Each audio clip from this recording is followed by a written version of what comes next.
চ্যানেলটি সাবস্ক্রাইব করুন সুন্দর সুন্দর গল্প পেতে ধন্যবাদ। স্বামীর শার্টে লাল লিপস্টিকের দাগ দেখে চমকে গেল তোহা। এই লিপস্টিকের দাগ আসবে কোথা থেকে? সে তো লিপস্টিক ব্যবহার করে না, কোনো প্রসাধনী ব্যবহার করে না, তাহলে লিপস্টিকের দাগ এলো কোথা থেকে? তোহার মনে পড়ছে না গতকাল তার আর অয়নের মাঝে কিছু ঘটেছে কিনা। ভালোভাবে পর্যবেক্ষণ করতে করতে শার্টের পকেটে ভাঙা চুরির খণ্ডাংশগুলো দেখে মুহূর্তে যেন মাথায় বাজ ভেঙে পড়ল তোহার। অজানা ভয়ে মস্তিষ্ক শূন্য হয়ে এলো। গলবিল শুকিয়ে মরুভূমির ন্যায় হাত জোড়া কাঁপছে অবিরত, অখিজোড়া টলমল করছে নোনাক্ত অশ্রুজলে। তোহা, আমার সাদা শার্টটা পাচ্ছি না, কোথায় রেখেছ? অয়নের ডাকে ধ্যান ফিরল তোহার। সাদা শার্টটা তো তার কাছে ধোয়ার জন্য নিয়ে এসেছিল, তবে এই সকালবেলায় যে স্বামীর বাজে কৃতকর্ম ফাঁস হবে সেটা কি আর জানা ছিল? গতকাল অয়নের অফিসের বসের পার্টি ছিল নাকি? অয়নও সেখানে গিয়েছিল। তবে তোহার এখন বুঝতে খুব একটা অসুবিধা হচ্ছে না যে অয়ন ঠিক কোন পার্টিতে গিয়েছিল। কিছুদিন বাদে বিয়ের 2.5 বছর হতে চলেছে। তোহার অয়নের সাথে প্রেমের বিয়ে ছিল না, বরং সৎ মায়ের প্ররোচনায় পড়ে তোহার বাবা অয়নের সাথে বিয়ে দিয়েছে তার। তোহার বাবা একজন ব্যাংকার, শিক্ষিত হয়েও মেয়েকে এত দ্রুত বিয়ে দিয়েছে যে তোহার মাঝে মাঝে মনে হয় উনি কি আদৌ তার আসল বাবা কিনা। তোহার তখন 17 বছর বয়স। কলেজ থেকে ফিরতেই দেখলো বাসায় কোনো কিছুর তোড়জোড় কাজ চলছে। কিসের জন্য সেটাও তখন ঠিক না বুঝলেও পরবর্তীতে বুঝেছিল। সেদিনই ধরে বেঁধে তার থেকে 8 বছরের বড় অয়নের সাথে বিয়ে দিয়ে দেওয়া হয় তার।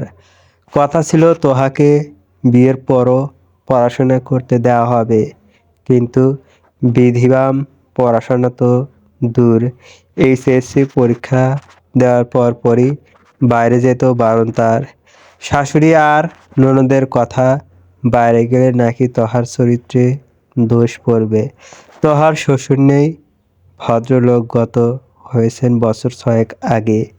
শাশুড়ি আরিফা বেগম প্রথম প্রথম এত খাতির যত্ন করতো, তোহাকে 1 বছর পেরিয়ে যেতেই সেসব খাতির যত্ন নিমিষেই উধাও।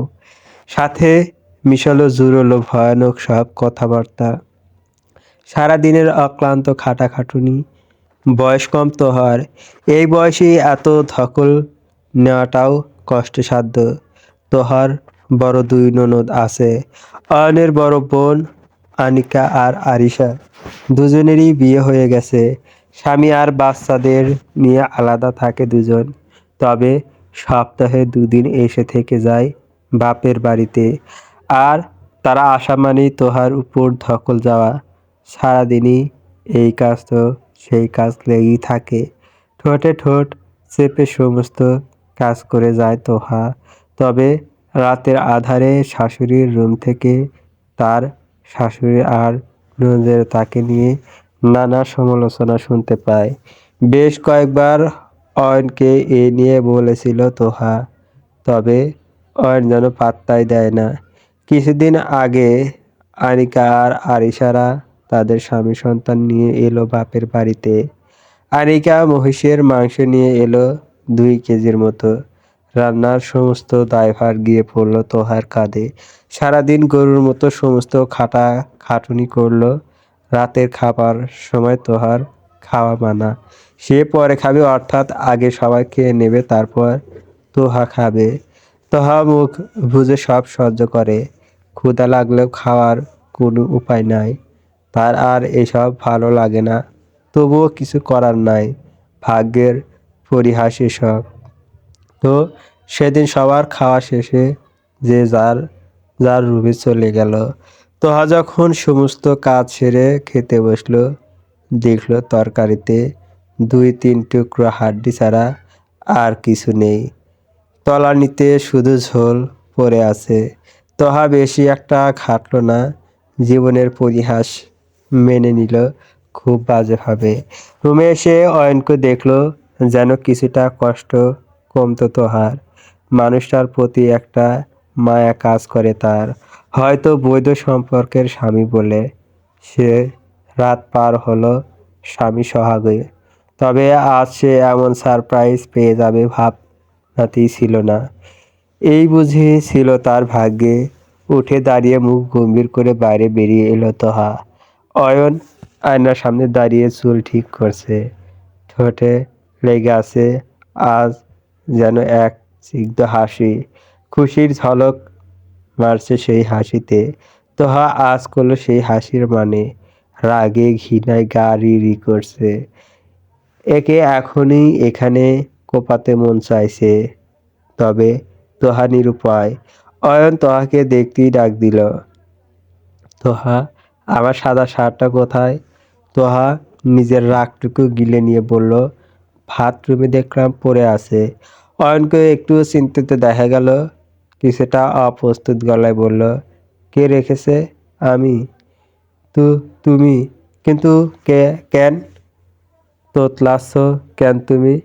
তুমি কেন আমাকে না বলেই শার্ট নিয়ে গেলে? এখনই ওটা আমাকে এনে দাও। তোহার রাগ উঠল। চাকরের মতো খাটিয়ে এসেছে এতদিন।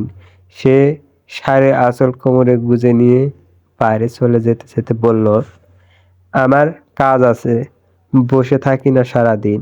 আর অমন শার্ট আর পুনরায় ধরার ইচ্ছে নেই। চলে গেল তোহা। অয়ন চিন্তায় চিন্তায় শুনল না সে কথা। দ্রুত পায়ে গিয়ে টয়লেট থেকে সাদা শার্টটা তুলে নিয়ে আসলো। কিছুটা ভিজে গেছে, শার্টটা একটি ব্যাগে ঢুকিয়ে নিল অয়ন। এরপর রুমের বাইরে এলো। বাইরে এসে তোহার উদ্দেশ্যে বলল, আমার ফিরতে দেরি হবে। তোহা গাল বেঁকিয়ে হাসলো শুধু। হাসিতে জীবনের সমস্ত ক্লান্তি ছিল। সে জানে কেন ফিরতে দেরি হবে। আজ বিকেলে তোহা বাজার থেকে ফিরে আসতেই দেখল আনিকা এসেছে তার ছেলে মেয়েগুলোকে নিয়ে। তোহাকে দেখতেই আনিকা বিরক্তি নিয়ে বলল, বাজার করতে এত সময় লাগে নাকি বাজারের দোকানদারদের সাথে টাঙ্কি মারছিলে? তোহার ঘৃণা পেল আনিকার এমন মনোভাবে। কি নির্দ্বিধায় এইসব বলে যাচ্ছে। তোহা আগের মতো চুপ থাকলো না, রান্নাঘরের দিকে এগিয়ে যেতে যেতে জবাব দিল, এমন চরিত্র আমার নয়। মা না থাকলেও পারিবারিক শিক্ষাটা আমি পেয়েছি, যেটার অভাব তোমার অনেক। আনিকা খ্যাঁক করে উঠল। তোহার কাছে গিয়ে থমকেও বলল, তোর সাহস হয় কিভাবে আমার বাড়িতে থেকে আমাকে এসব কথা বলিস? জিভ টেনে ছিঁড়ে ফেলবো। সাহস নয়, এইটা প্রতিবাদ, যেটা আমি এতকাল করিনি। আরো বেশি রেগে গেল আনিকা। তোহার চুলের মুঠি ধরে রান্নাঘরের দেয়ালে ঠেসালো আর বলল, প্রতিবাদ করার মতো মুখ আছে তোর, ফকিরের বাচ্চা? বেশি কথা হয়েছে না তোর? অয়নকে বলবো তোকে ডিভোর্স দিয়ে ঈশিতাকে বিয়ে করে আনতে। তারপর দেখবো তুই কোথায় যাস। বাপের বাড়িতেও তো যেতে পারবি না। আনিকার কথা শুনে তোহা চমকে তাকালো তার দিকে। আনিকাও রাগের মাথায় ঈশিতার কথা বলে দিয়ে নিজেই হতভম্ব হলো খুব। তোহার দিকে ফ্যাল ফ্যাল করে তাকালো। তোহা বিস্ময় নিয়ে পড়ল, ঈশিতা? তোহা আনিকা থেকে নিজেকে ছাড়িয়ে নিল। তাচ্ছিল্য হেসে বলল, তাহলে ঈশিতাই সেই। আনিকা রান্নাঘর থেকে বেরিয়ে গেল। ঈশিতা অয়নের চাচাতো বোন, তোহার সমবয়সী মেয়েটা। তাহলে অয়নের পরকীয়ার সম্পর্ক তার চাচাতো বোনের সাথেই চলে? তোহার কণ্ঠনালী কাঁপল, চোখ দিয়ে নোনা জল বেরোলো। এদিকে আনিকা থেমে নেই, কথা ঘুরাতে চিৎকার করে করে তার মাকে ডাকতে লাগলো। আরিফা বেগম টিভি দেখছিলেন। নিজের রুমে। দুনিয়ার সুখ যেন তাদের। মেয়ের ডাকে বাইরে এসে তোহা আনিকাকে যা বলেছে সবকিছু বলল আনিকা। সাথে কিছুটা বাড়তি তো আছেই। রেগে গেলেন আরিফা বেগম। রান্নাঘরের দিকে এগিয়ে গেলেন তোহাকে কিছু করার জন্য। চলবে নীল পদ্মের ঘ্রাণ সূচনা পর্ব। আনভিন জুরিয়া লেখিনা। পরবর্তী গল্প পাওয়ার জন্য চ্যানেলটি অবশ্যই সাবস্ক্রাইব করে কমেন্ট করবেন। ধন্যবাদ।